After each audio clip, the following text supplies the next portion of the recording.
You can gain a science skill at rank 1. A science skill, so like under the scientist thing. So, yeah, let me take a look. Okay, I see it. Alright. I think the only one I don't have is the admin, actually. Because I have all the other ones, yeah. So I'll take Well, no, it would be the science skill itself, and there are specialties. Let me see. Let me look at the specialties. Science. So specialties could be archaeology, astronomy, biology, chemistry, cosmology, cybernetics, economics, genetics. Cybernetics. Okay, so science, cybernetics at rank 1. See, Carrie, you might get that peg leg after all. Yes! Color's arm or peg leg. And then the question is, are you going to stay as a scientist or are you going to muster out? I think I'll muster out. Okay, so let's see. You are 30 years old. That gives you 3 plus 1. You had a plus 1 to your benefits roll, right? Yes. Okay, so that's 4 rolls. For your first roll, do you want cash or benefit? Benefit. Roll a d6. I got a 4. Your social goes up by 1. Cool.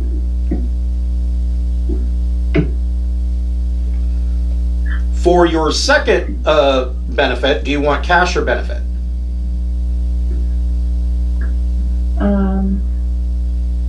I'll do cash. Okay, roll a d6. I got a 3. So wait, it was a plus. So do I add 1 to that? No, that was a. Oh, plus. I see. Plus 1 benefit rolls. I would have had 3 rolls, and now I have 4. Okay, never mind. Oh, you actually no. You can add plus 1 to it because yours was the prestigious prize, right? Yeah. So yeah, you can add 1 to that. So that would make it 4, which means that you would get 30,000 credits. Okay, let me write that down. Should we change the previous roll or anything? It's up to you. If you want, you can keep your social plus 1, or you can get scientific equipment. I'll take the equipment and reduce my social. Okay. So we will come back to the quote-unquote scientific equipment and see what you get there. Okay. And for your third and last roll, do you want cash or benefit? Benefit. Okay, go ahead and roll a d6. I rolled a 2 and then plus 1 is 3. So you get 2 ship shares. Okay. And I will explain. Ship shares are pretty fantastic, and I will explain them to you. We're getting to that. Where should I put it? Like on equipment, or like where do I put that I have 2 ship shares? You could put that under equipment, or just write a note, because Okay. those are something that you will be able to spend. Oh, okay. I'll put it with like the money things.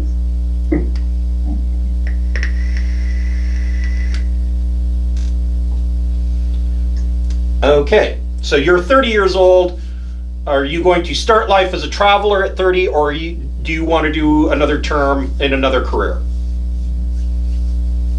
I am thinking I should do 1 term as an explorer with the scout. Scout would be excellent. Yeah, I'll do one term as an explorer, I think. Okay. Back to Carrie's rogue. So, Carrie, you are now 34 years old. My, how time flies. Yep. Roll 1d6 for personal development. Okay. 1. You gain the carouse skill at 0. Yeah. You know how to drink grog with the best of them. That sounds appropriate. And roll a d6 for service skills. 4. Your gun combat can go up by 1 rank. Okay. Roll a d6 for pirate. 2. Excellent. You get astrogation at 0. 9. What's that? I'm guessing it's star navigation. Correct. Oh. So astrogation is important because, I mean, making a jump is a pretty complicated affair, and it's with the danger of a missed jump. You don't really want a negative to your astrogation check.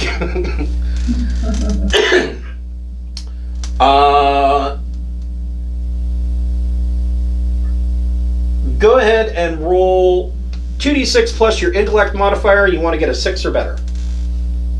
Okay. Oh, just made it 6. You have become a corporal on whatever pirate ship that you are on, but you don't gain anything for being a corporal. But you went up in rank. I didn't mention, so okay.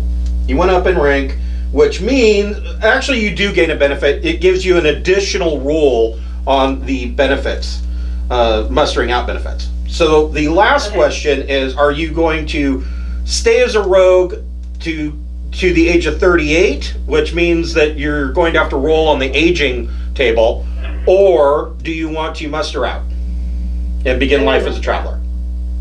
You're going to muster out? Okay. Yeah. So you get 2 rolls on the mustering out benefits, plus 1 because you are a corporal. So Okay.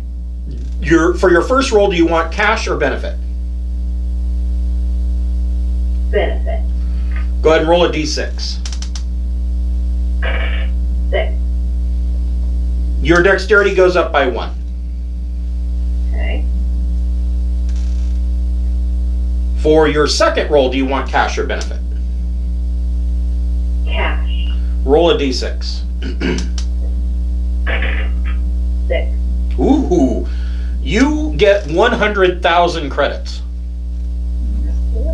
Is that cash on hand? That is cash on hand. Okay.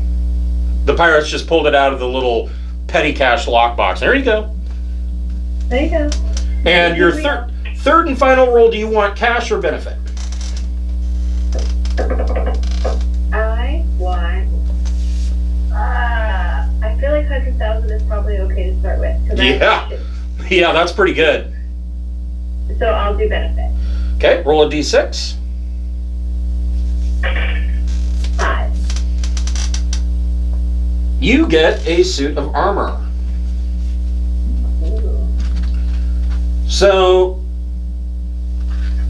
here again, it's probably not going to be, something like, you're probably not going to get a battle dress because that's insane. So to tell you what battle dress is, Carrie, you've watched The Expanse, right? I have. You're saying I can't be. Yeah, you can't be Draper. Yeah, no, you can't be Bobby. That's battle dress. That, like, when I saw that on The Expanse, I was like, holy shit, that's battle dress. Right. So probably not going to be battle dress.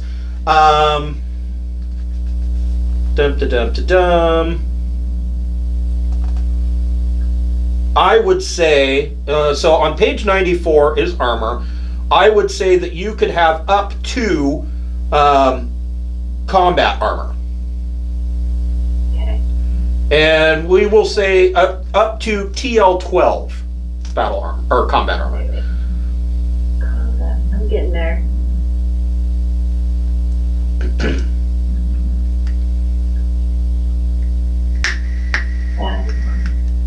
page 96? 94. Okay, I'm getting there. Sorry, it takes a while to turn the pages in the digital book. Oh yeah, I know.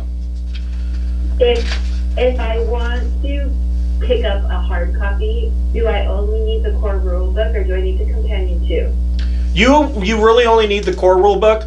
The bulk of what's in the companion is, for the most part, stuff for the DM. It has a lot of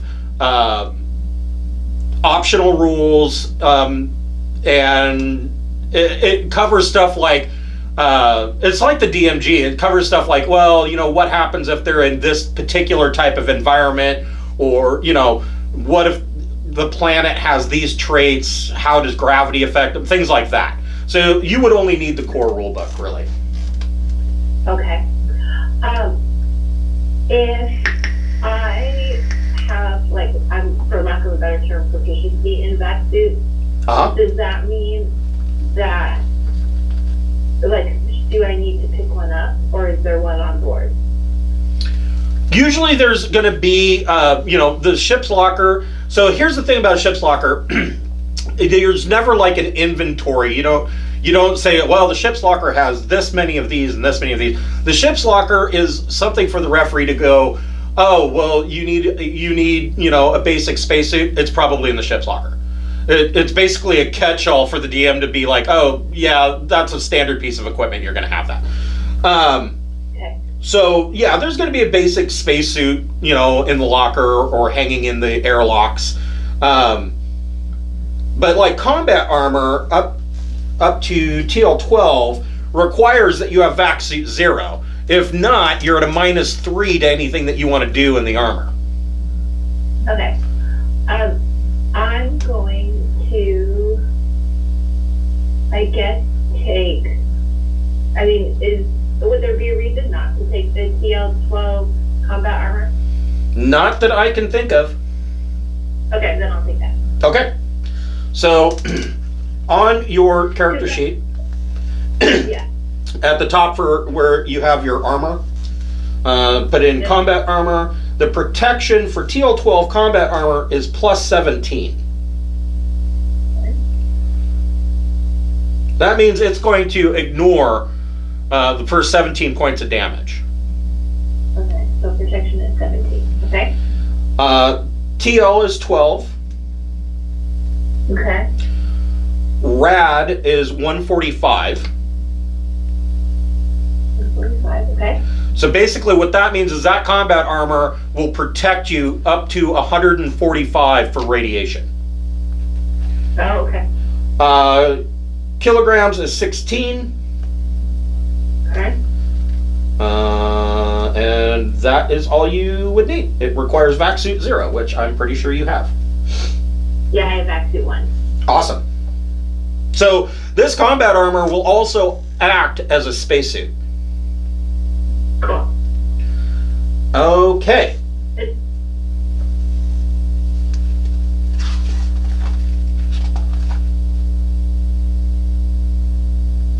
Do I need to do anything for Psi yet? The Psionic? Yes. Yes, you do. So hold on here. Sorry, am I going out of order? No, you're perfectly fine. At this point, at 34, you're planning on you're going to start life as a traveler, correct? Yes. Okay. So basically, like, I'm done with serving on a pirate ship, and I'm ready to try and wreak havoc on my own.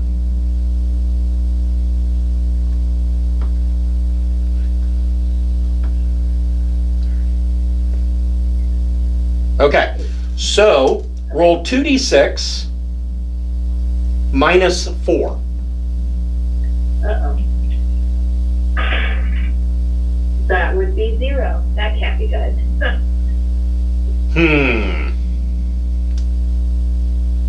Go ahead and roll a third d6. I'm going to give you a boon on this.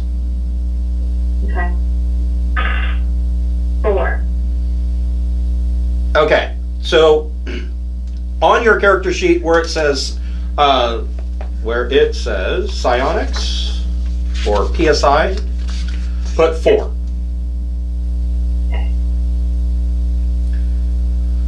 Now that means that your dice modifier for that would be -1. So DM is -1.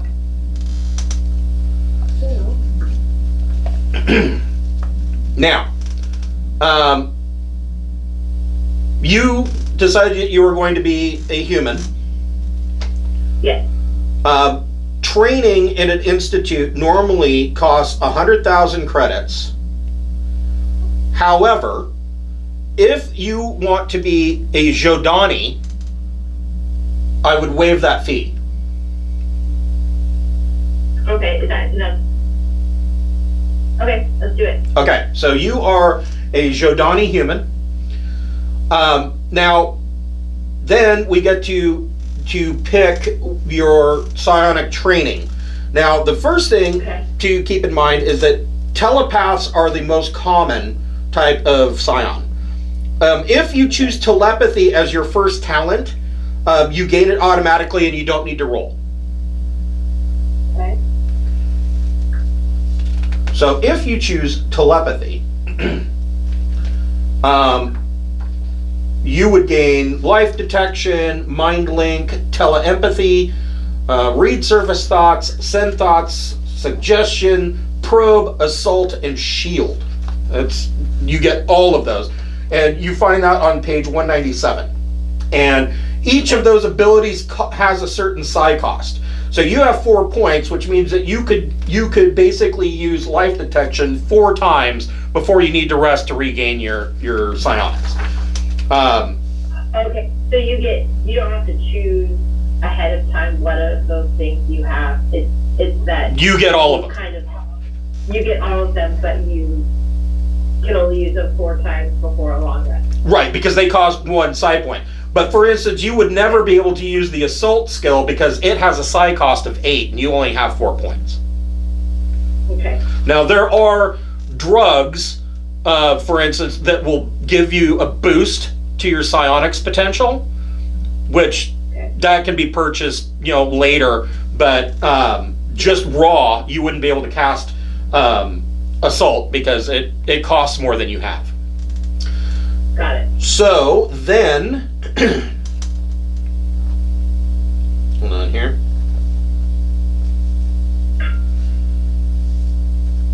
Okay, so then roll 2d6 -1.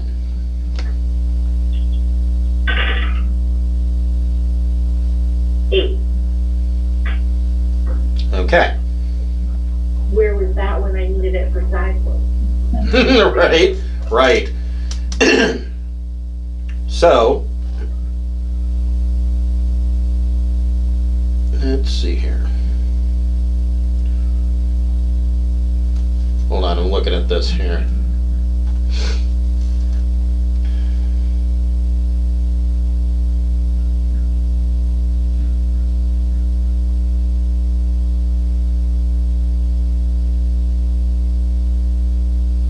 So you can pick another psionic, either on page 196 under Psionic Training. You already have telepathy.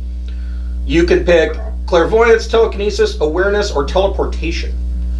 Teleportation might not be the best choice because of you only have 4 points.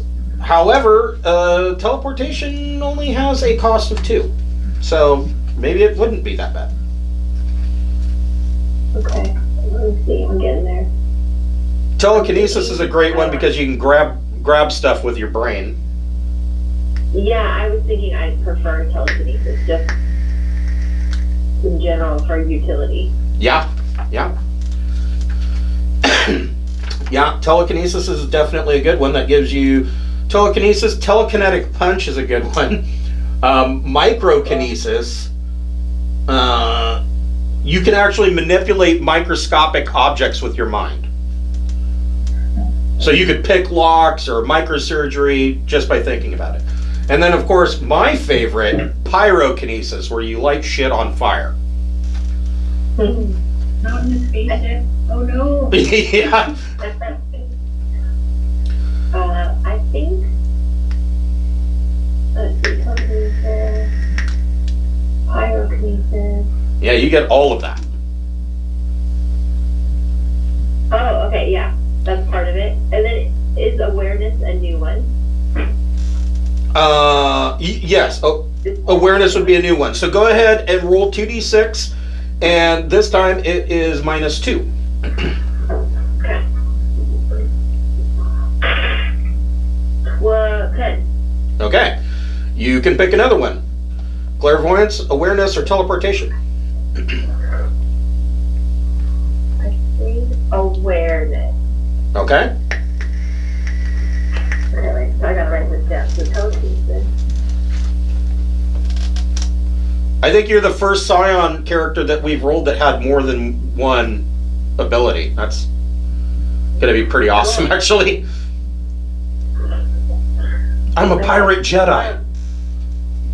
But that still, is there a way later that I could like increase the number of points I have? Yes. Usually through drugs. Usually through drugs. Sweet. Well, I got $100,000 burning my credits, burning a hole in the pocket. So there you go. So go ahead and roll 2d6, and this time it is -3. Okay. 4. Nope. So those are all of the powers that you have, Okay. which is pretty amazing. Okay, so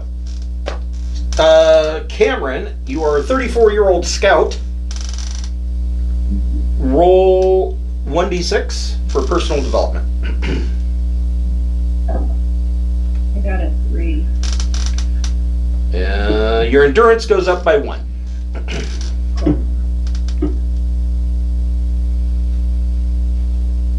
And roll 1d6 for service skills.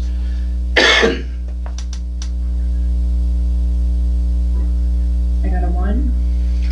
You get your choice: pilot, small craft, or spacecraft at rank 1. Now, spacecraft would be the obvious choice. Spacecraft means that you are capable of flying a jump-capable starship. Yeah, I'm gonna pick that one. Okay. What's your education score? Well, Go ahead and roll 1d6 for advanced education. 6. Ooh, you got an awesome skill. You get Jack of all trades. Now, Jack of all trades is a very specific skill. Let me look it up because I'm going to read to you how this operates. Dun-dun-dun. So, this is what it says. Jack of all trades skill works differently from any other skill. It reduces the unskilled penalty a traveler would receive for not having the appropriate skill by 1. So if you don't have a skill at all, and you attempt to do it, normally it's a -3 to your roll. The Jack of all trades reduces that to a -2. For example, if a traveler does not have pilot skill, he suffers a -3 to pilot checks. That traveler has Jack of all trades. At rank 2, the penalty is reduced by 2 to a DM of -1. So you have Jack of all trades, rank 1. Alright. The highest that it can ever go is 3.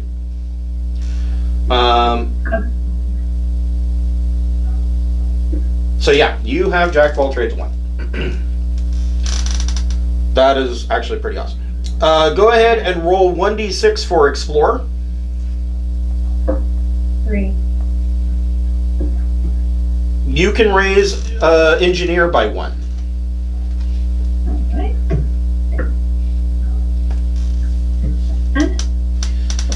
And roll, let's see here, roll 2d6 and add your education modifier, and you want to get a 7 or higher.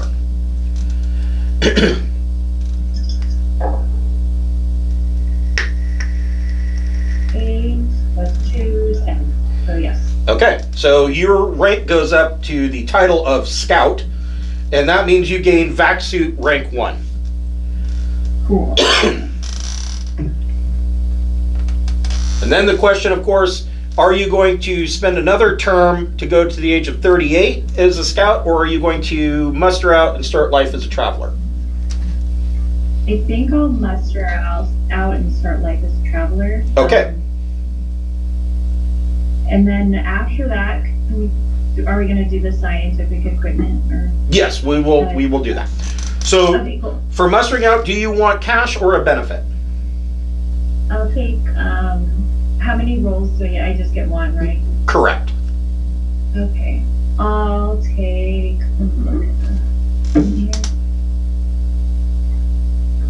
I'll take a benefit. Okay, roll a d6. Got 3. Your education goes up by 1. For real? All right. Jeez. You are well educated. Yes, I am. So in that term as a scout, am I supposed to upgrade any of my skills for outside of the things that we talked about when I rolled? Or No. Nope. Okay, that's just for like the very first. Okay. All right. So then let me look at scientific equipment here. We will take care of that.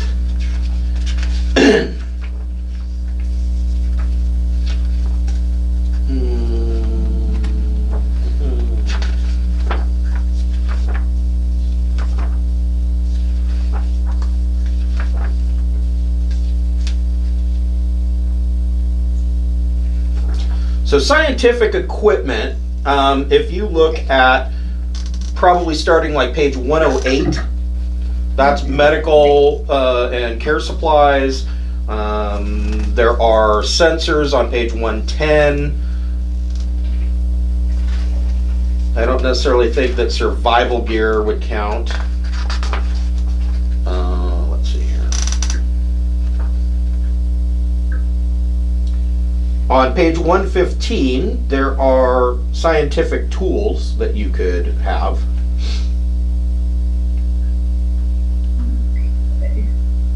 Rescue bubble.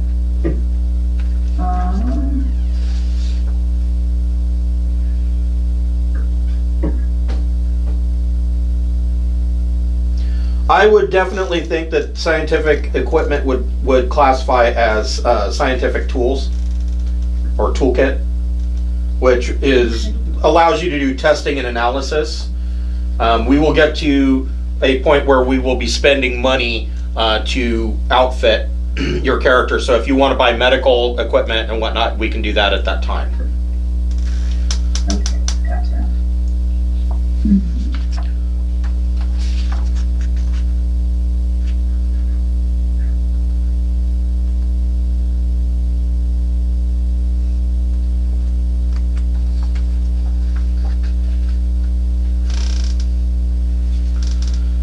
And so, last but not least, you guys are going to get some additional skills here. So, there are, now that the characters are created, the question then is, or not question really, there are skill packages that you will get to round out your characters so to make sure that you have things to be, that are going to be useful. And so, the way these work, I'm going to use the basic Traveler skill package. It's a basic all-around package, good for just about any campaign. And there are skills available in here, and basically, if you don't have the skill, you take it, or one of you can take it, and we keep doing that until all the skills are gone. So, the first skill is Pilot 1. I think you both already have that or better. Yeah. The second, I'm sorry. Sorry. So I was looking at the equipment and the rescue bubble, am I allowed to take that as my equipment or? No, I'm going to say that it's going to count as the science toolkit or scientific toolkit. Oh, you know what? I just didn't scroll up far enough because there's like, okay, I see. There's like Geiger counters and stuff. Right. Some more. Okay, that's where I need to pick something from. Okay, correct. Go ahead. So the second skill, one of you can take Deception 1. Which of you wants that? If it's okay with Cameron, I think I would take that because I feel like it's appropriate for where I want to take my character. Yeah, go for it. Okay. Got it. The next skill available is Electronics 1. Pretty sure I have it. you guys both have it? Okay. Yeah. Next available skill is Gunner 1. I don't have it. So Okay. I'll go for it. You can take Gunner 1. Awesome. And I'm gonna take a Geiger counter as my that's my equipment. Good choice. Especially with the amount of radiation in space. It's lousy with it. The next skill is Gun Combat 1. I have a 0. What do you have? I have a 2, so go for it. Okay, thanks. Cool. The next skill available is Persuade 1. I have 0. I have 0.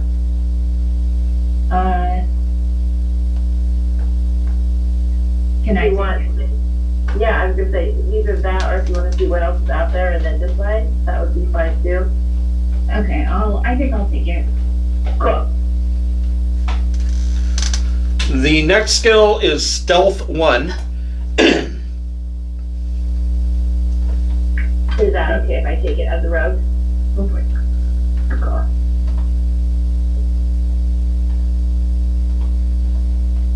And the last skill is Medic 1. Now I know Cameron already has that beat. Yeah, so go for it if you don't have it. Okay. Since I'm taking another one, would you like deception?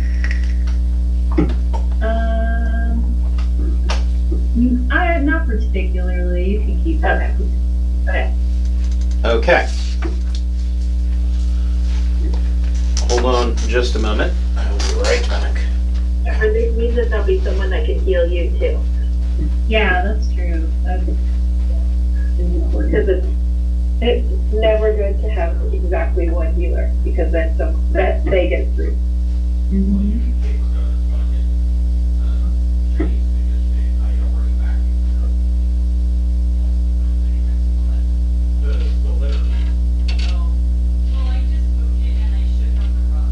Oh, okay.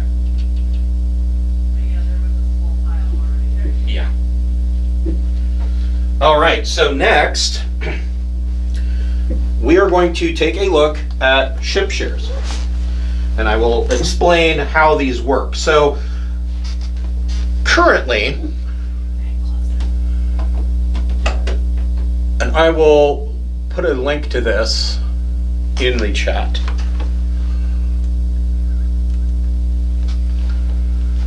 Dum da dum.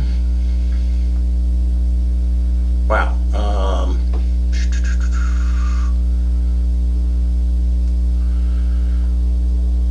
Let me zoom in here.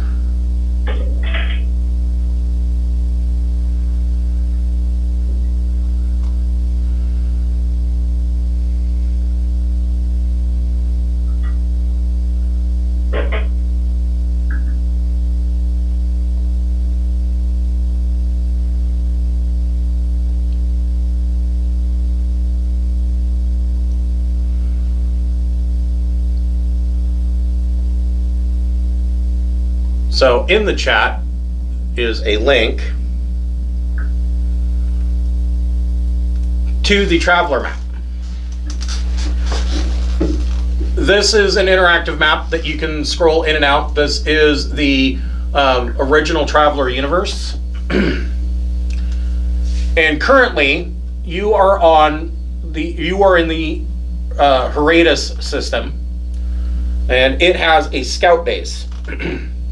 Cameron, being a scout, this is a reason why you're there. And for one reason or another, Carrie showed up there. Great. And that is more or less how you guys met.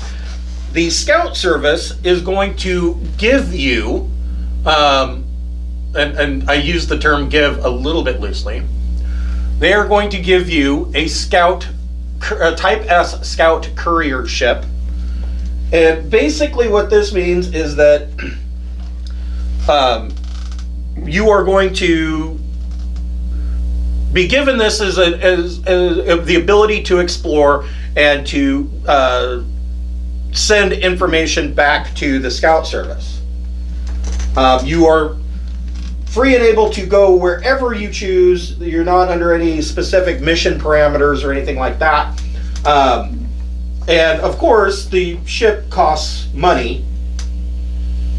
In particular, the Type S, and let me find it. Well, so which of you wants to be captain of this ship? Now it is a scout ship, so the logical conclusion would be that it would be Cameron. Yeah, for sure. Oh, really? Okay. So Cameron. He's like, you the scout, and if the scout service is providing it, then it makes sense that they would give it to you. I thought you'd take over as the pirate. Well, I mean, who knows what I do session 1, but...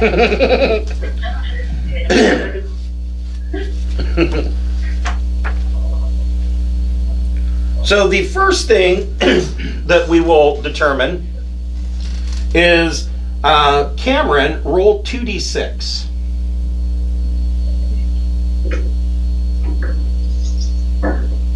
Eight.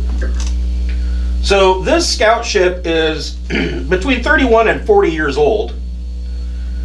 There is a 25% price reduction, and it will have 4 quirks.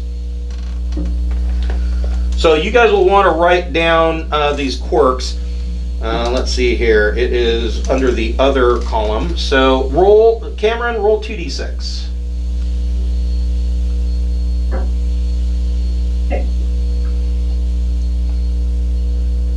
Ugh. So the ship has damaged sensors. It is a DM -1 to all electronic sensor checks. That's not good for a scout ship. Okay. Roll 2d6 again. 5. Oh, this is interesting for Carrie. The ship contains disturbing psionic echoes. Okay. Man, that just screams roleplay event. I'm gonna have to make sure that you write that down because I'm gonna have to use that at some point. Okay, got it. Roll 2d6 again. 9. The ship has been severely damaged at one point. It has minus 10% of its hull points.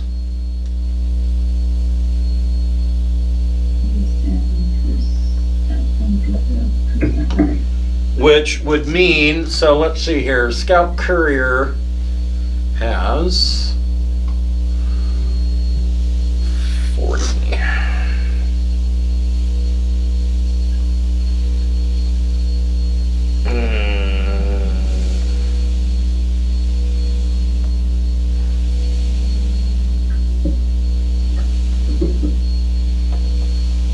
Well, that's not terrible. So in roll 20, this is the stats for a Scout Courier. If you scroll down to the bottom, you see that it has 40 hull points. So that just means that you have 36 hull points. And roll one last time, 2d6. Okay. 9 again. Ugh. Okay.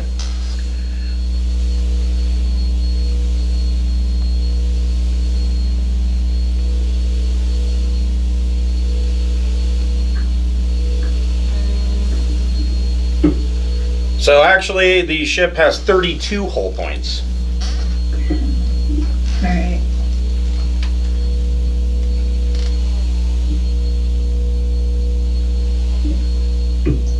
Okay. So, that concluded the purchase price of this ship. Let's see here. 36 point. I got to figure out your mortgage. So we do like space taxes too.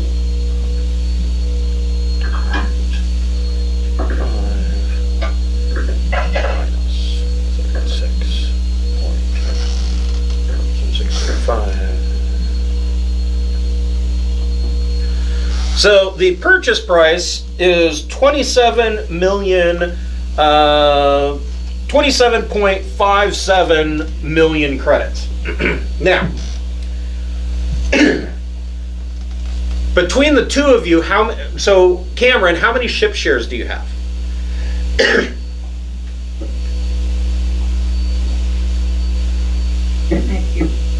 You have 2? And Carrie, how many ship shares do you have? I have 2. So between the two of you have 4 ship shares. Ship shares, they're not like regular money that you can spend. So you have some options here.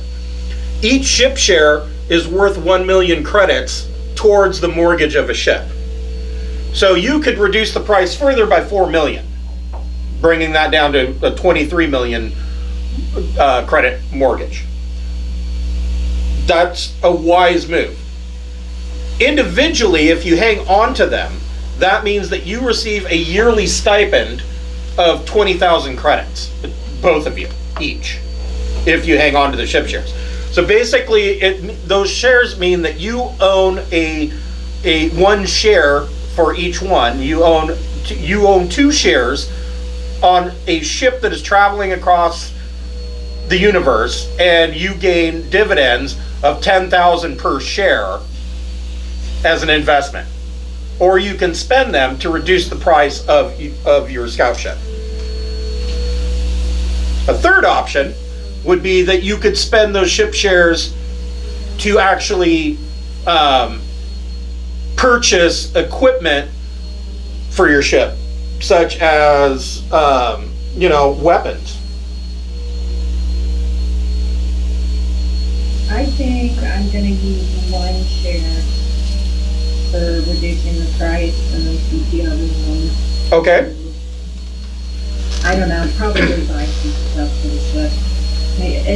So the quirks that it has, are you able to like spend your way out of it? Like you could spend your way out of it and have them repaired, Okay. if you wanted to. Okay. So if you wanted to bring the hull points up to maximum, that's going to be spendy. That will cost all 4 million. If you want to fix the sensors, that would cost like 2 million. Okay, I have 1 million left. So if Carrie wants to spend any of her ship shares to fix the sensors with me, then I'm willing to do that. But I will put one of the ship shares into the ship, and I'll leave it to Cameron how she wants to spend it. Okay. I'd like to hold on to it. One of the ship shares, because in my mind, my ship shares are coming from the pirate ship I left. So I would like to hold on to one of them, but I'll give Cameron one of them to spend as you want. All right, I'll repair the ship's sensors then. Okay. So you can remove that quirk of the -1 to sensor checks. All right, and I'm all out of shares. Okay. That's that. So then, the scout ship, it already has a double turret installed, but the double turret is empty. So it's not unwise to put guns in it. My suggestion let me take a look at what the guns would cost. Yikes. Alright, I'll be right back. Okay.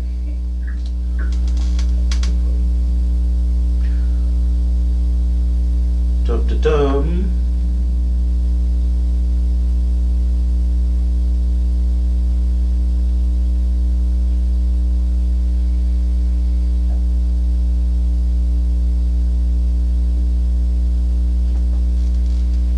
Yeah, you may have to wait to put some weapons in here. So the double turret, you can put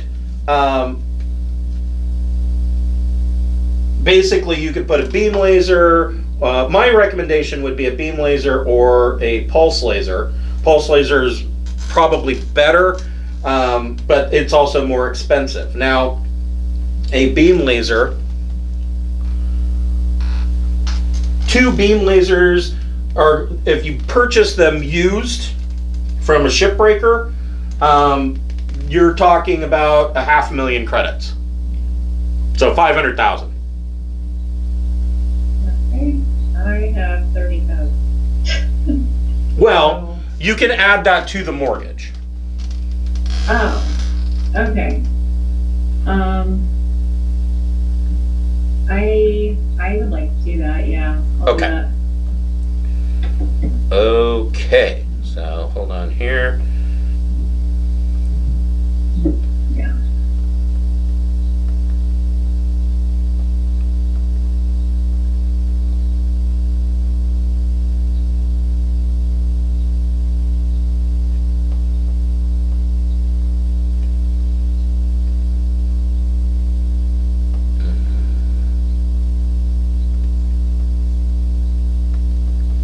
Okay, so Cameron, you will want to write this down. I have a ship character sheet, but it is not form fillable PDF. So what I'll do is I'll fill this out and I will send that to you. I'll scan it and send it to you. So write down that it has 2 beam lasers. They are TL10. Range is medium. Power is 4.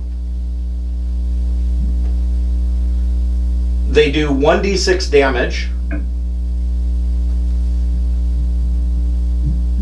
And that is it. Good deal. Okay, so. Alright, I'm back. Okay, so you guys have outfitted the ship with 2 beam lasers and the double turret.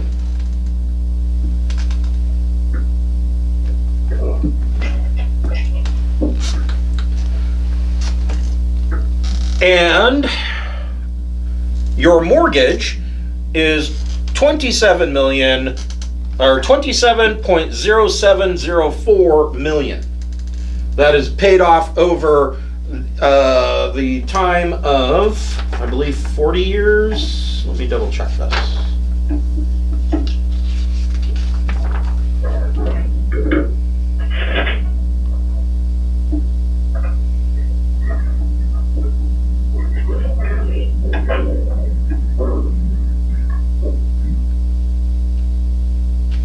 So that means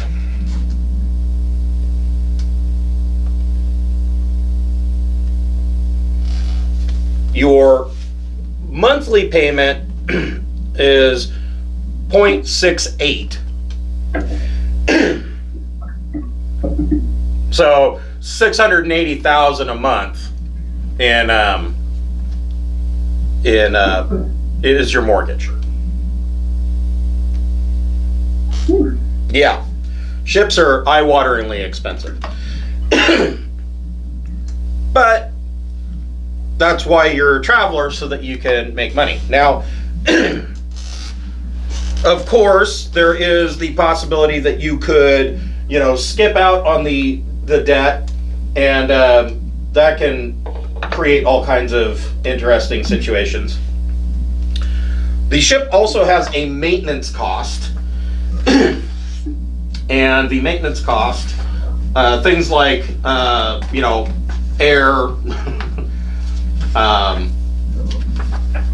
Yeah. shit like that, food. Yeah. Maintenance cost is just over 3,000 a month.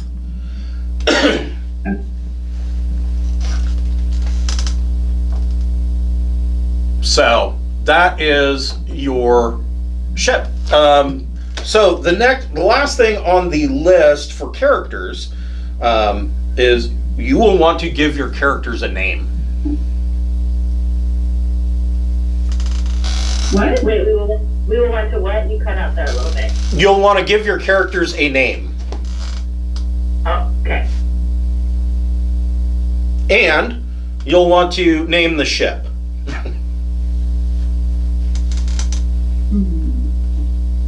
Well, it's Cameron's ship, so I think Cameron should name it. Okay, I'll try and think of a name.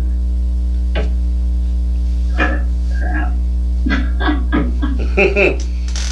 Yeah, you can save it and come up with a name for next week. Okay, yeah, I'll come up with something good before next week to name the ship. I'm sure of it. So this is a scout ships are fairly small. The Type S, kind of shaped like a wedge. It has 4 standard staterooms. If you put double bunks in the staterooms, this ship could effectively, with 2 people to a room, could have 8 people in the ship. If you want them to be really uncomfortable, you could put 4 people in the room.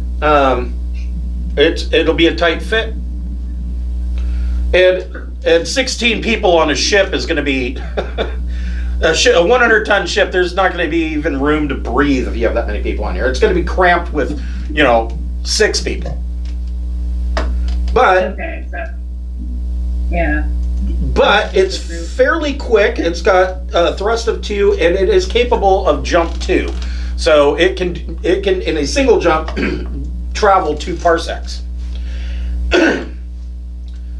Last but not least, with your cash on hand.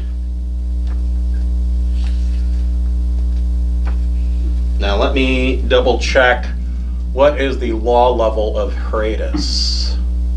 I guess that's kind of important. It does have a scout base, so it is probably okay.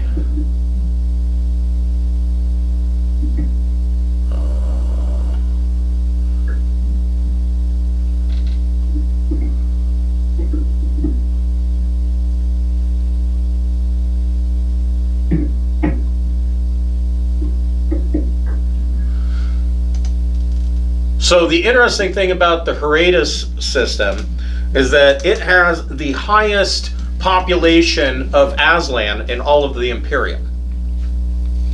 The Aslan settled here. Basically, they were escaping what was known in the Aslan Herate as the cultural purges. And there was actually a very famous treaty that was signed on Heratus between the Aslan Herate and the Third Imperium, called the Treaty of Heratus. Law level here is, moderate. So, where is that?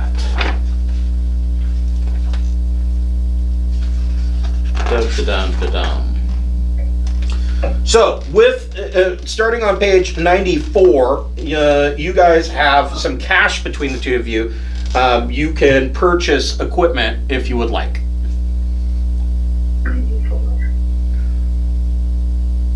Now, of course, before you purchase something, please let me know so I can look at what it is that you are purchasing, and I can determine whether or not that's going to be available to you on Heratus.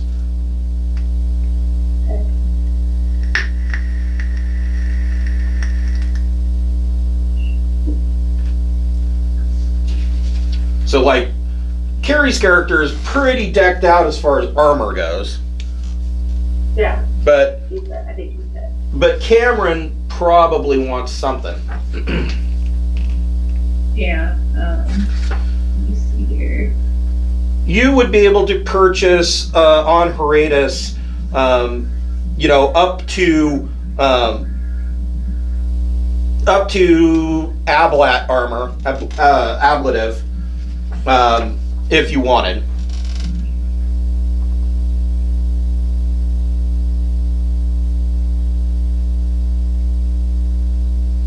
Honestly, one of my favorites, believe it or not, is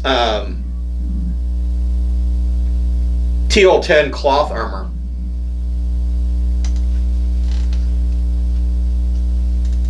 So the Ablat armor is only 75 credits. Let's see here. Yep. So the back suit, is that part of the standard ship equipment? Or? Yeah. There's going to be vac suits on the ship. Okay, I'll take some Ablat armor then. That sounds like. So here's the thing about Ablat armor. It only gives you a +1 versus regular weaponry. It is +6 against lasers. However, it's ablative, so meaning that each time it gets hit, it's going to lose some. It is described as a cheap alternative to reflective armor. Ablat armor is made from material that ablates, vaporizes when hit by laser fire. Each laser hit on Ablat armor reduces its armor value by 1. But it is cheap and easily replaceable. Okay, so that's something. There's some augments. Okay. If you guys, you can get augments. If you guys want to plug in some cybernetics, you can. And I actually have in my hand the Central Supply Catalog, which is it's almost the size of the 5th edition D&D Player's Handbook, and it is all equipment. Oh my goodness. Yeah, it is a lot of stuff. Personal augmentation is on page 86 of that That's book. what I was about, augmentation, because I've heard somehow. What was that? So I'm interested somehow, so I want augmentation to replace a limb. Okay. So I really do want either a cybernetic arm or leg or something. yeah, you could do that. So it depends just how much you want to spend. Right. Heratus, being what they are, you could get up to TL13 if you wanted a cybernetic arm. A TL13 combat arm would cost you 75,000 credits. A TL8 combat arm, however, is only 25,000.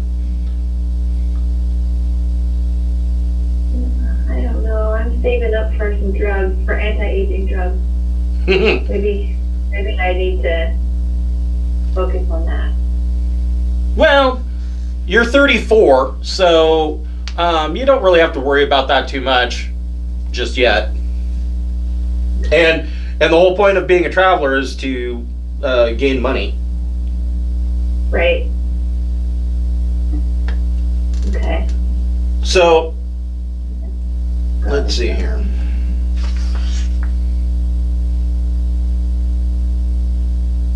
The drugs are on page 109. Cool. They're cheap. I think you could buy a bunch. Well, anagathic drugs are 1d6 times 100,000 per dose. Oh, okay, never mind. So- It's not all of them are cheap. Right. And the reason they're so expensive is because they're illegal. But, I mean, all the good stuff's illegal. So, to read what a combat arm does, it is one of the first combat implants developed. Basic cybernetic arm is an armored metallic limb designed for combat, noticeably oversized compared to a regular human arm. This augment grafts to the existing bone structure of the traveler and is powered by small power cells keeping the arm active for 300 standard hours before needing to be recharged. That arm is considered to have a strength of 12, granting a +2 bonus to armor, and can be fitted with any melee weapon at 10% more than the weapon standard cost. Oh, hell yeah. So if you wanted a TL8 combat arm with, say, a blade in it, you are looking at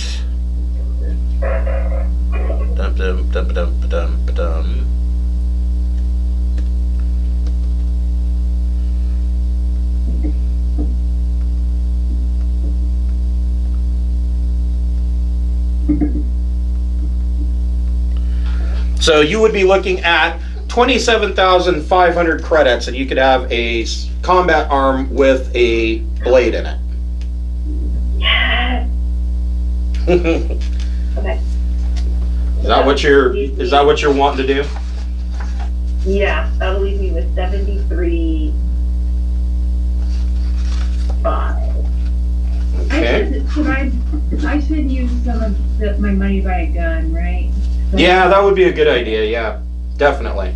Can I get the rescue bubble too? Yes, you can. Okay. That's only 600 credits. Right, and I took one of my ship shares off since I gave it to Cameron. Yes. So, carry under weapons, because you have a blade in your cybernetic arm. Let's see here. The blade is basically a short sword, somewhere between a dagger and a cutlass in length. Okay. The weapon is called a blade. It is TL2. Range is melee. Damage is 2d6. Cool. And kilograms are 2. Okay.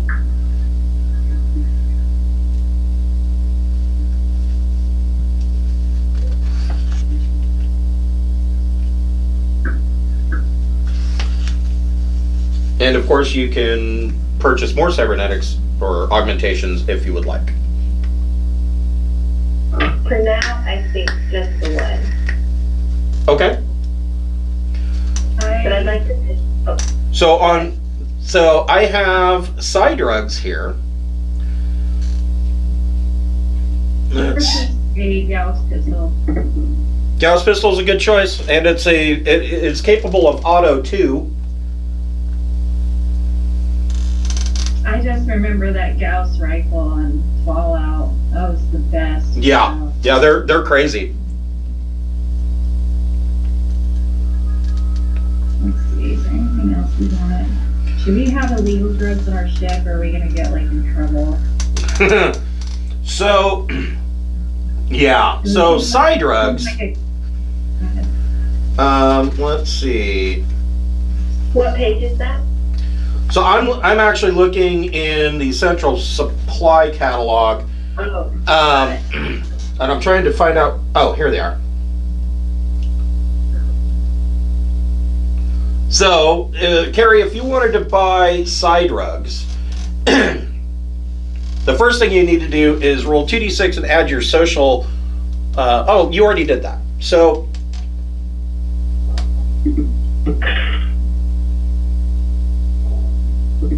Yeah, so you already did that. You have a drug pusher.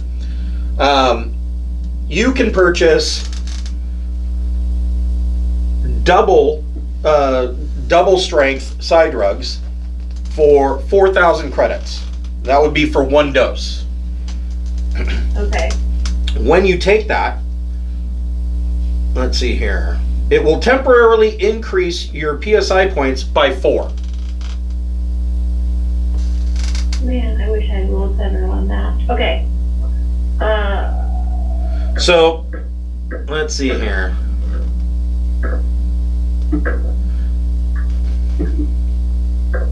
So basically that would give you twice the amount of side points that you currently have. Right. And that would last until you either use those points for something or until you take a rest. So basically, it basically is good for 1 day unless you use them. They're temporary points. Okay, so let me see if I understand. If I buy 1 dose of Psi drugs, it's 4,000 credits, and it would give me 4 points until my next long rest. Correct. So if I bought a few doses, then after the next long rest, I would take another one. Correct. If I wanted to. If you wanted to. Okay.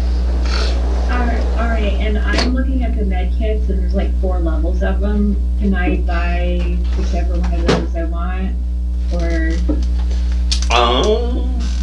Which page are you on? I am on page 109. That's the med kit. Yes. You could get up to TL12. Okay, that's the one I wanted. Was TL12. So I'm gonna buy one of those. Okay. Perfect. Character sheet. 12,000.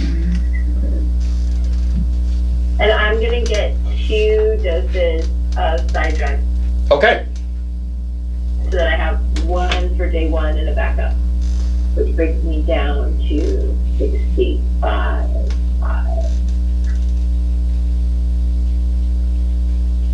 I think we need some anti-rad and some slow drug.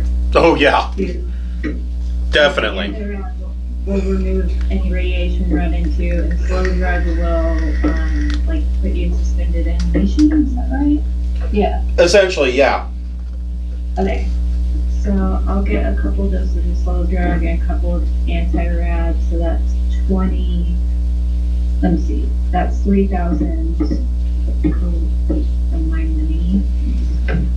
Slow drug increases the metabolic rate by 30 times. So essentially, when you give that to a patient, they can get a month's worth of healing in a single day. Oh, okay. That's great.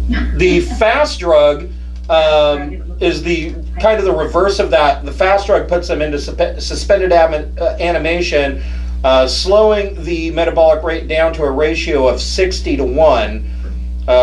A subjective day for the user is actually 2 months. All right. I'll stay with the slow drug then. That sounds good. That sounds better than hauling around somebody that can just do animation. Yeah, well, the most common use of the fast drug would be, to prolong life support reserves on a ship. Rather than putting somebody in a cryo berth, you just give them the slow drug and let them sleep it out. Cool. I'm not sure what else we need.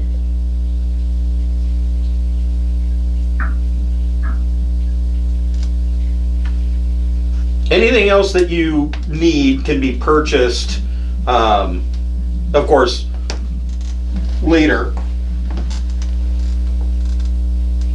All right. I mean, I think we're pretty much set then, right? Okay. I think so too. Okay. So, with your now that you have your scout ship, the first task, the first mission that you are given, so to speak, is by the scout service themselves. So a lot of times when you look at the traveler map, you will see green lines between systems. Okay. So there's no such thing as faster than light communication. It just doesn't exist.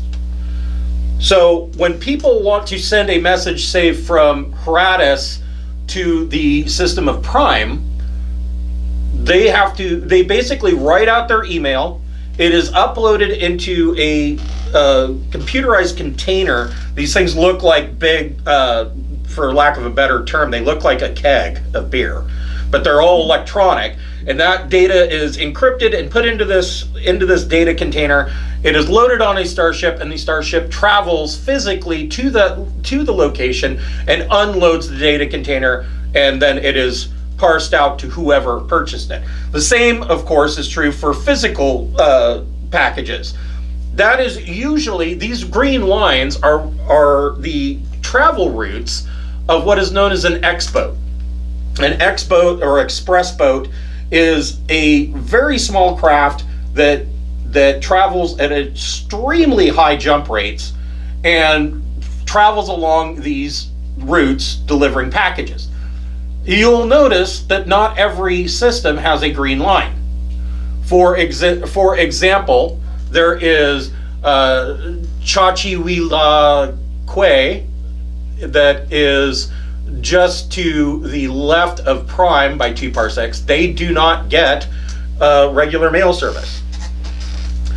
To get those packages to those planets that don't have regular X-boat service, they hire out scout couriers.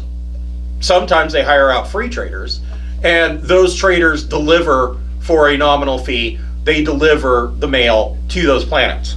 That is your first task, is that you are traveling to Calixcuel,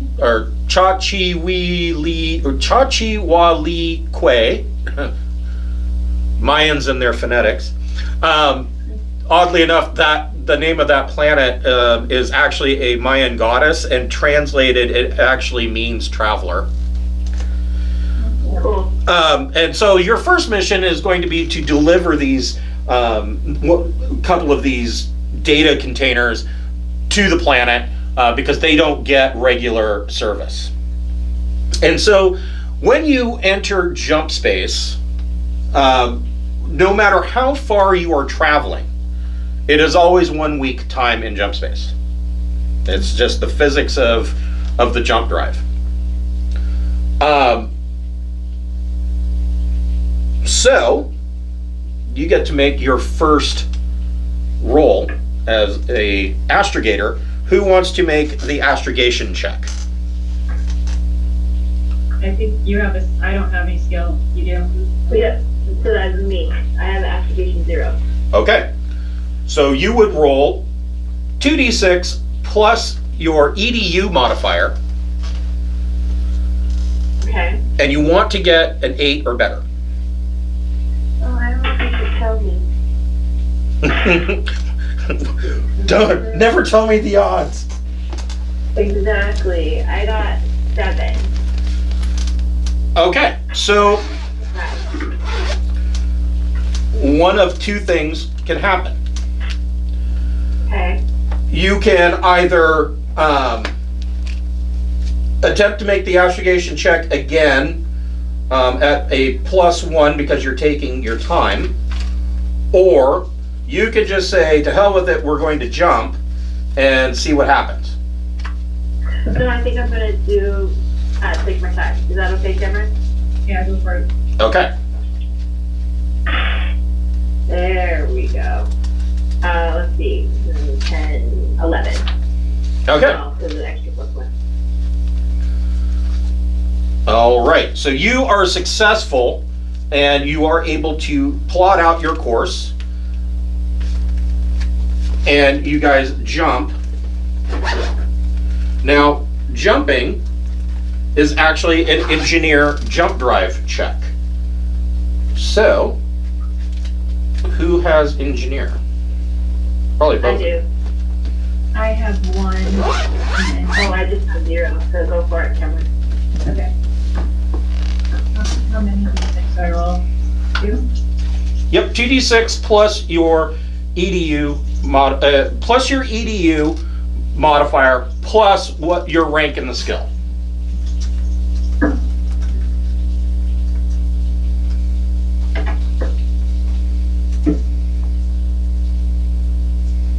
Nine. Got 9. Perfect.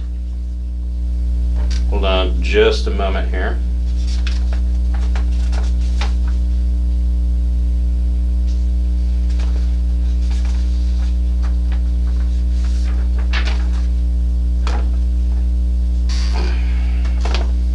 Sorry, I'm grabbing shirts and whatnot here.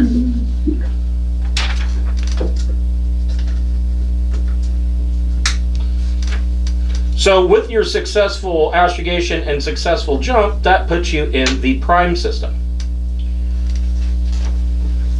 which is 2 parsecs from Heratus and 1 week's worth of time. Now, the normal procedure is to basically land at a starport, spend a week in system, refueling, having a little downtime, stretching your legs after being cramped in a ship for a week. However, if you want, you can just jump again. One benefit of your ship is that you don't necessarily have to pay for fuel. And the reason you don't have to pay for fuel is because your ship is equipped with fuel scoops and a refiner. And so you can skim hydrogen off of a gas giant, and your refiner can refine that fuel and refill your fuel tanks without ever paying a penny. I'm trying to find where we are on the map again. You said it's Heratus? Or? It's Heratus, Heratus. Hradus. Oh, okay, cool. And so you've just jumped to prime, and then from prime you would jump to Chachiwilique, which is another 1 week journey. So essentially 4 weeks later, or I'm sorry, essentially 2.5 weeks later, you arrive at Chachiwilique. And you dock when you, well, your choice. So when you arrive, let me bring up the system chart.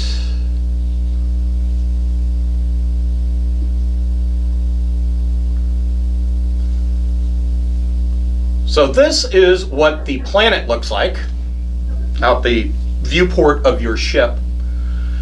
The map to the right of the planet is a partial map of the Sindal subsector, which is where you are.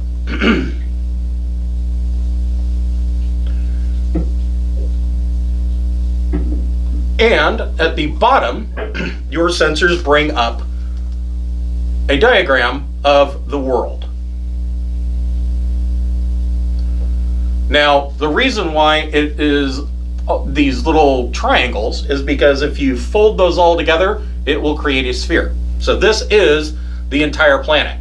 You will notice that the entire planet, except for the polar ice caps, is almost entirely ocean. And floating over the planet, when you come into the system, there are 2 types of spaceports. A lot of planets don't have 2; they only have the 1. But Chachiwilique has what is known as a high port.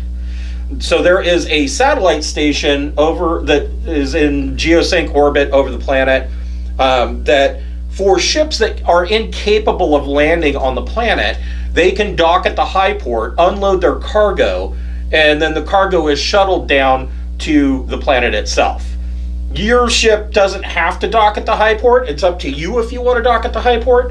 There is a down port on the planet itself, and I'm trying to find it. I know it's here. Ah, here it is. The down port is in this small island chain in the Western Hemisphere. I want to dock there. I want to see this place. It sounds pretty cool. Okay. So, who's piloting? I mean, you both have the skills, don't you? I think so. I guess it depends on if if Carrie wants to pilot or not.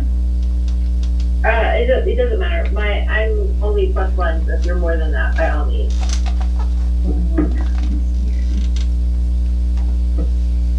I'm the same, so I'll do it. Okay. Go ahead and make a pilot check. So to do that, it would be your 2d6 plus your boy, that's a good question. What would that be? Yeah. I would think that would probably be your dexterity modifier plus your skill rank. And you want to get, the average is 8 or better. I rolled an 8, and then I would add 1 to that, so I get 9. Perfect. So you bring the ship down. Now, like I said, to describe it, there isn't, well, the first thing that you notice as you're bringing the ship down, as you're flying over the planet and coming in for a landing, you notice that these little black little black items here are numerous industrial complexes, and you notice that the planet seems to have a fairly high population and no land. So this starport, these little island chains, they're tiny. They're the small archipelago they seem barely big enough to contain the starport itself. And when you're flying over, you see that there are cities and whatnot built up around the starport, outside of the star town. And it seems like they are built out of cargo containers that are literally stacked on top of one another. So there's a high population of people living in very small, congregating in very small areas. And when you come down to the starport, this is the map of the starport.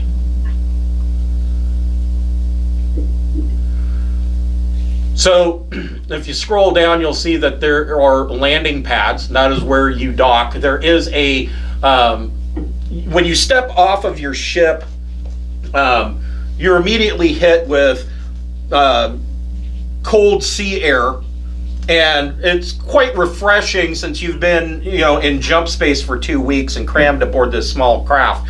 Not something that Carrie is unused to, being in the Navy, but it's still cramped nonetheless. And a lot of people you notice there are other ships here. It seems like a lot of people start to travel across the bridge towards the starport from the landing pads, and after a while, a lot of them turn around and come back. And the reason is because it is cold. You can look off of the landing pad and you can actually see chunks of ice floating in the ocean. So because it's such a long journey across this bridge, they have actually like a shuttle bus route, like you would see at an airport. They're going to take you from the landing pad to the port proper. And you deliver the first thing that the landing pad does is they take the data containers from you, and they pay you 5,000 credits for the delivery. Do we split it, I assume? You can. That makes sense to me. Well, since you're captain, then it seems like 50-50 doesn't make sense. So, you take 3 and I'll take 2. Okay, sounds good. Because ultimately it's your ship. All right, thank you. For now. Well, I mean, you can jointly own the ship. No, I'm good. I'm biding my time. So there's a couple of so this is a I want to say it's a class B, but let me double check that. Yes, this is a class B starport. So I mean, it's not. This is a pretty nice starport, considering that this is a. I'm chuckling because I was going to say it's a backwater planet, but it is a backwater planet. This is a fairly nice starport, and it seems like things are going fairly well here. Attached to the starport is a resort. With all the things that you would possibly want in a resort, including, saltwater swimming pools and a rather ginormous hot tub, it looks like. And of course, in the main concourse of the starport, you will see that there are some squares here that have graphics on them. The first one up here is a restaurant chain known as Astro Burger. Astro Burger, their biggest claim to fame is two big claims to fame. The first one is that all of their hamburgers are named after naval ships and engagements. So, like, you might go and order the bombardier with cheese, or you might order the nuclear sub with bacon. The second. Is it made with real nuclear sub? The second claim to fame is that, and all of their meat, this is a large franchise. All of their meat is imported off planet. Of course, they probably have some local cuisine, which is going to be fish or fish related. So you can get an Astro McFish burger. But their second claim to fame is just how incredibly crass their advertising campaigns are. Their most recent advertising campaign was to fund anti-piracy, and then they videoed it, and their commercials are titled as "This battle brought to you by this naval battle brought to you by Astro Burger." And so a lot of people are a little bit, incensed at their advertising campaign, but they are well known for that. Oops, we dropped Carrie. Wait to see if Carrie can rejoin. Oh, I didn't know she was at the right. Yeah, she dropped from Skype. It kicks me out right at this time if I don't put something in the chat like every so often. So she's probably Yeah.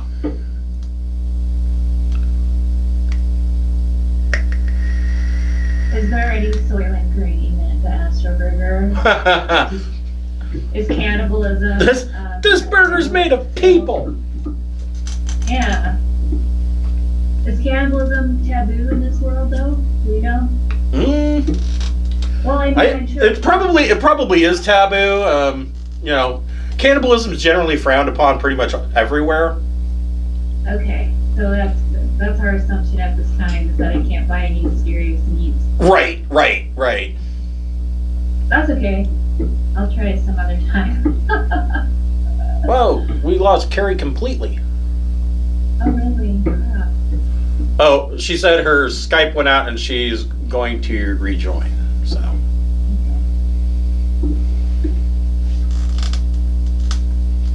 I'll be right back then. Okay.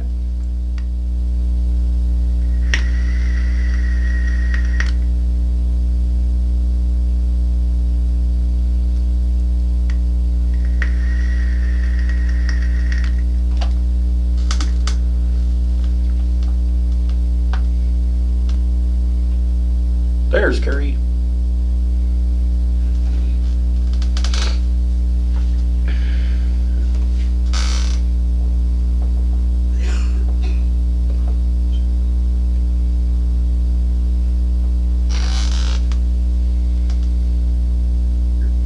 All right. There you are.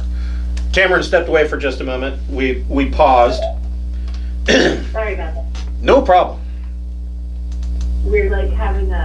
We're having a pretty decent windstorm. Oh. Here. So It seems like internet and power issues are gripping 90% of the country right now, so. I know. Luckily, we had our power flicker a little bit during the snowstorm, but it never went out fully. Oh, well done. Yeah, I was happy with that. I mean, I know that the linemen for Portland General Electric work hard, but I am constantly baffled at how people in Oregon and in the Portland metropolitan area idolize PGE so much.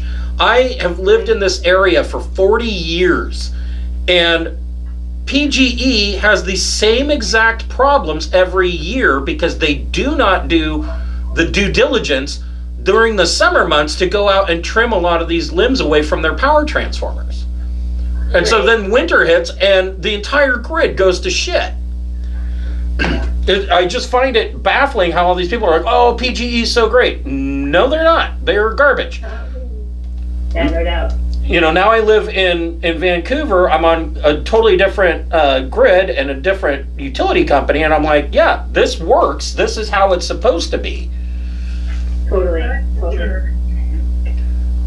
So Astor Burger is your typical burger joint. The other option, there is a steakhouse and bar called Generic with an exclamation point.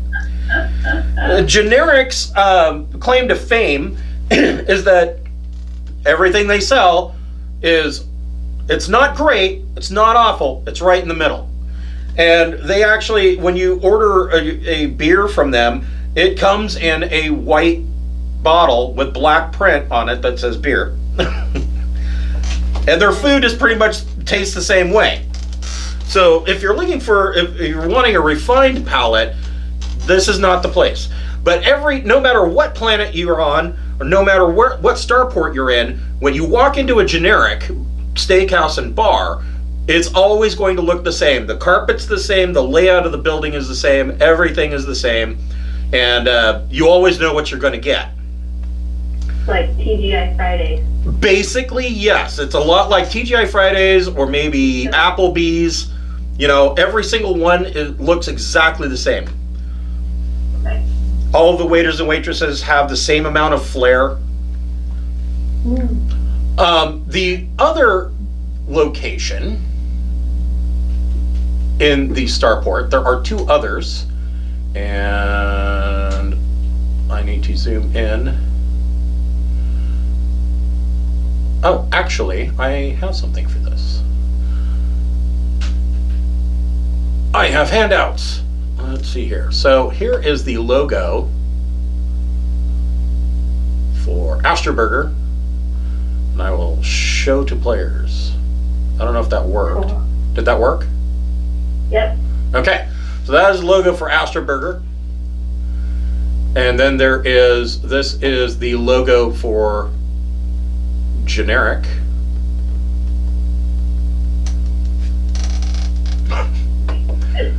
And the other two prominent businesses, there is Starlink Merchant Factors. So the thing about Starlink Merchant Factors is that they're kind of known as the friend of the small free trader. And the reason for that is that they basically will hire out cargoes to free traders and pay them a premium rate. On the back end, and most people realize this, is that Starlink is actually getting something more than just shipping freight. So they're shipping the freight with these free traders, and Starlink themselves is not gaining a whole lot of profit by doing this. On the flip side, those free traders are providing Starlink Merchant Factors with information. So Starlink Merchant Factors, because they provide all of this for so many free traders, they may have information about a particular system, or maybe they know about piracy ahead of time before all of the other major traffickers do. So it's not like they may not gain anything monetarily, but information in a lot of cases is worth more than money. And so Starlink merchant factors is basically using free traders to gain a advantage over other trading merchants. The other company is, where is it? Interstellar Ordnance. And I like how they misspelled their name in the logo. Somebody got fired over that. Interstellar Ordnance does exactly what they sound like they do. You probably, when you bought your beam lasers to fit into your ship, you probably purchased them from Interstellar Ordnance. They sell ship-side weaponry to small navies, corporations, things like that. They do have ship-breaking yards, things of that nature. Most of the time, if you're as a scout ship, it would be fairly difficult for you to go in without the proper permits and forms to purchase anything much bigger than a beam laser. Like, you're not going to go into Interstellar Ordnance without the prerequisite forms and purchase rocket launchers, for example. They're going to be like, yeah, you're not going to fit those on your boat. You're just not going to do that. You guys don't really have that problem because you are associated with the Scout Service, so you can get away with a lot of stuff. Here is a question. This has kind of a Space Quest vibe to it, which I appreciate a lot because I played like all the Space Quest games back in the day. Oh yeah? Yeah. So you can also see that there's a section for self-storage if you want to store large items in the port. There's our commercial outlets where you can purchase numerous clothing, probably some guns. Both of you, do either of you have the recon skill? Probably not. I don't believe so. So. Let me double check. Something here. They had Monolith Burger on Space Quest, and you had to work there. In order to be able to get out of this mall, you needed money, and so you had to get a job at Monolith Burger. That's pretty fun. Both of you make a recon check. So roll 2d6, add your intellect modifier, and -3. I get to do minus because of Jack of all trades, right? So yeah, you would be able to do -2.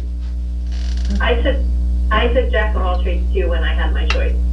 Oh, then then if you are at Jack of all trades 1, then you get -2. Oh, I had Jack of all trades 0, so it doesn't matter. It's still -3. I rolled a 12, so my intellect is 2, and then I subtract 2, so I end up with 12. Yeah. Damn, that's pretty good. What'd you get, Carrie? I can roll, so yeah. I think I have 10. Okay, that you both rolled really well. You notice, so here's the thing about starports and star towns.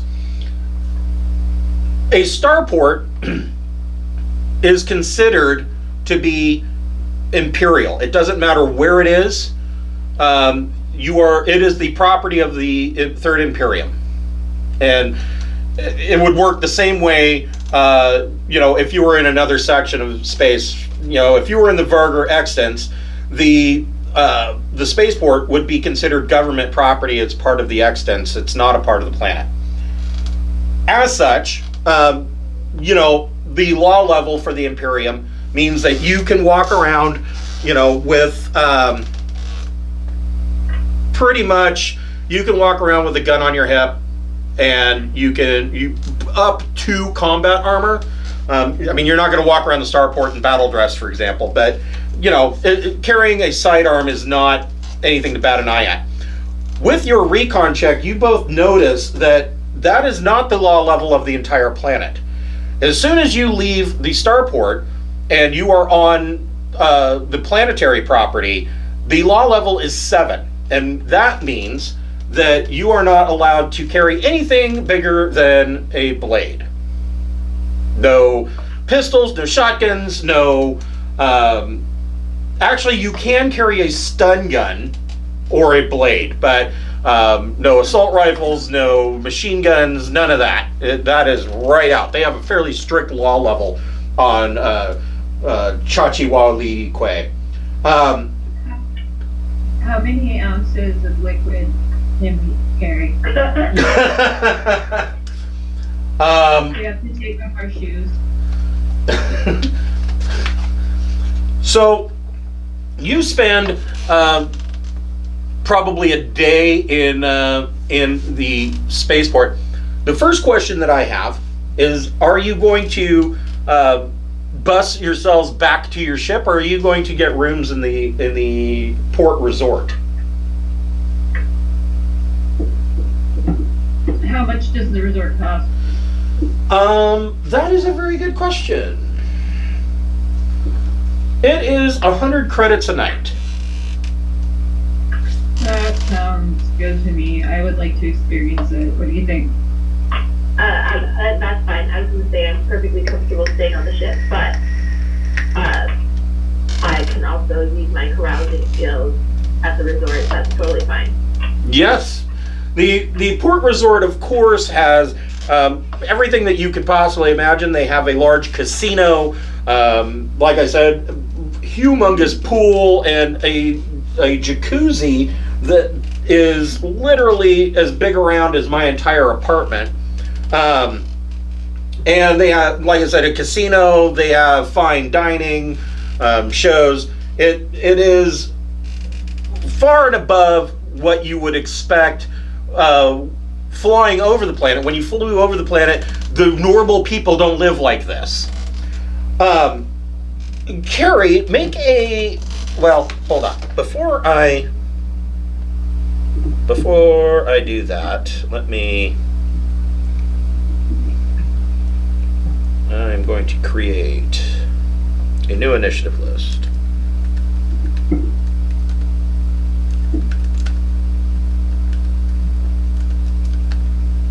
So, Carrie, what did you name your character? That was going to be my question. Ching-Chi. Ching-Chi? I'll put it in the Roll20 chat. Okay. And I am Beth Smith. Nice. Yeah, she like killed somebody. It's like, she leaves one guy alive and tell him Beth Smith did this, and he was like, I'm sorry, I'm just having so much trouble remembering that because it's so generic. What's it again? And you just saw her murder all these people, and yeah, it's pretty funny. That's it. Okay, so Ching-Chi, make a carouse check. Okay.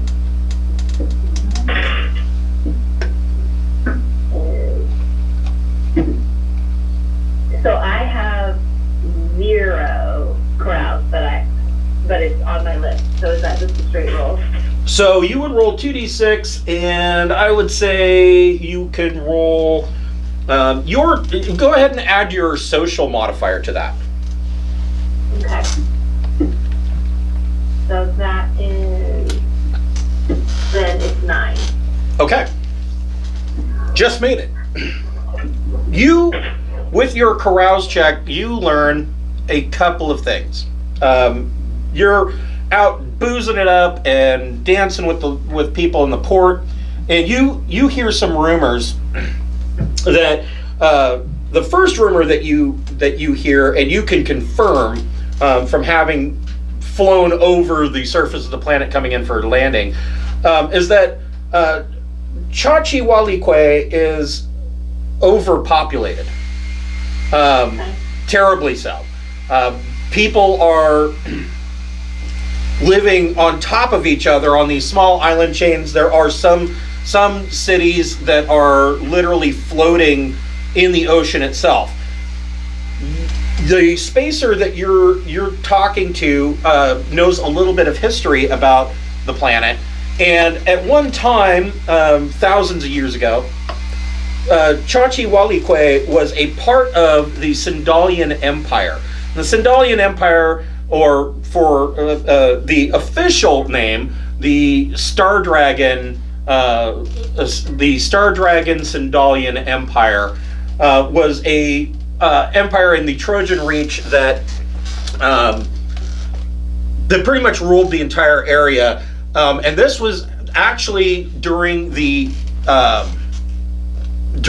late end of the Second Imperium, just before Second Imperium being called the Rule of Man, which ended terribly.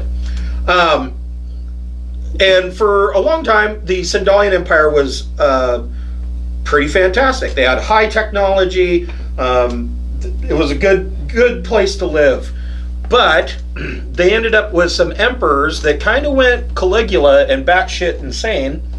And when a small rebellion or protest would rise up, they didn't mess around. They would hit the planet with biological weapons and nukes and just blast it into nothingness.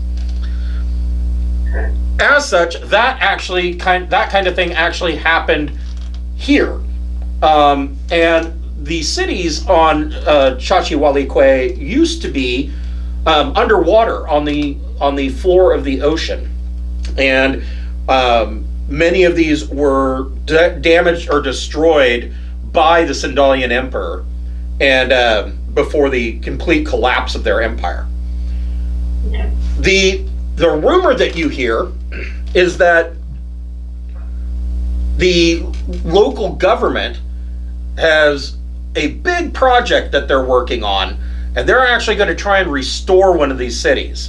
And they're hoping that restoring the city will relieve some of their population concerns. And the spacer looks at you and goes, yeah, they've already got, close to 200,000 people living down there.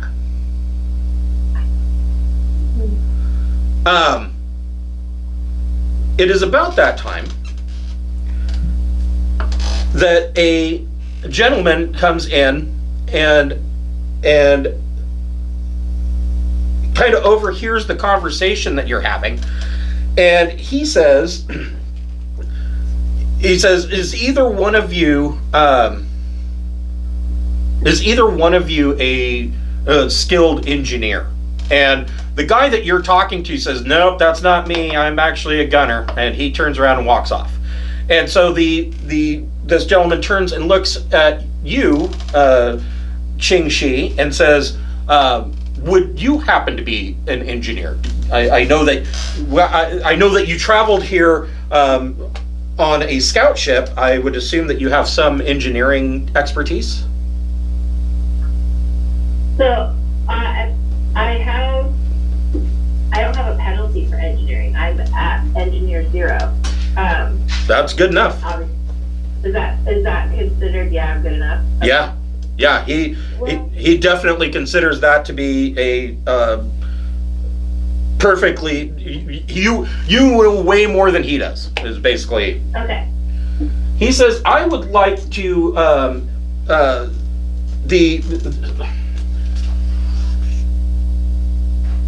the planetary administrator. Let's see, what is her full title? Her name is Elise Colzane, and she is the senior assistant to the deputy minister of off-world liaison. And she would like to talk to you, or the crew of your ship, about an exciting opportunity. And they are more than willing to pay handsomely for it. Do you have any idea what kind of work it is? He says it is definitely technical in nature. Okay. I probably would like that then. Yeah.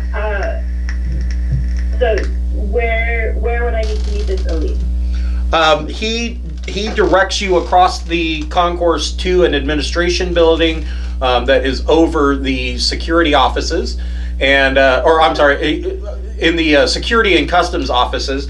And he says that he can go ahead and usher you in and set up an appointment for you. All right. And is Beth with me or no? Do I need to go find her first? Yeah, she's probably in the casino. Okay. So I'm gonna drag her away from the blackjack table. Okay. I think we've got a lead on a job. All right, let's go. So he leads you over to the customs office, and at the very top there is a administration's building, and he leads you into a well-appointed office with a very nice wood oak desk, and there is an elderly woman, quite fit, and this is Elise Colzane.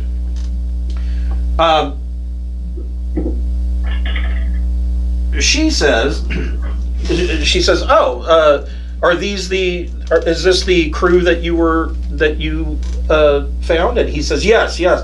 They have some degree of technical engineering expertise. I'm sure that they'll be able to help us." And she says, "Well, welcome. So, I will get down to brass tacks." She says, "We need people to travel to this project that the world government is working on. It is we have restored one of the underwater cities, the city of Calixcuel, and in so doing that, the project is ongoing. There's plenty of work to be done, but in doing that, we have procured a large starship reactor from a shipbreaker yard. The problem is that we're having some difficulty getting it online, and since you regularly travel through space, you must have some engineering expertise in how to get these things to work. So I would like to hire you to travel to Calixcuel, and we are willing to pay 500,000 credits. That sounds awesome. I want to see the reactor and the underwater city. That sounds great to me. What do you think? Well, between you and I feel like if they're this desperate for engineers, we should see if we can get more money for it. Go for it. So, if you want to haggle... Oh wait, I have the persuade. Yeah. So I should do it, yeah. Okay, go ahead and make a persuasion. That would be your Soch modifier plus your persuasion rank as your bonus. 2d6 or? Yep. Okay. I rolled a 12. Wow, that's pretty dang good. 8, 9, 10, 11, 12. So, here is a good example of describing some stuff about the rules. So there are no, you've probably noted so far that there's no critical nat 20s or critical fail nat 1s. There are, because there is a progression system of how well you did. So the persuasion check in this case was an average check of 8 plus. You got a 12. That means that you beat it by 4. If you were to beat something by 6, that would be a critical success. A minus 6, however, would be a critical fail. Like there's very little that you can come back from. But you beat it by 4, which is fairly good. She agrees to pay 750,000 and possible bonuses if you do an excellent job. And she will pay for the government will pay for a 1-week stay at the port resort. All expenses paid. This is turning out to be a really good trip already. You just started and you already get an all expenses paid vacation. We're good at this. Okay, let's do it. Okay. We're going to go ahead and break there, and we will pick this up next week with traveling to Calixcuel. All right. Thank you so much, Chris. You're welcome. Thank you. Hope you guys have enjoyed the session 0 and the start of the Traveler Adventure. Absolutely. Yeah. We'll see you next time. Okay, see you next week, guys. See ya. Thank you. Yep.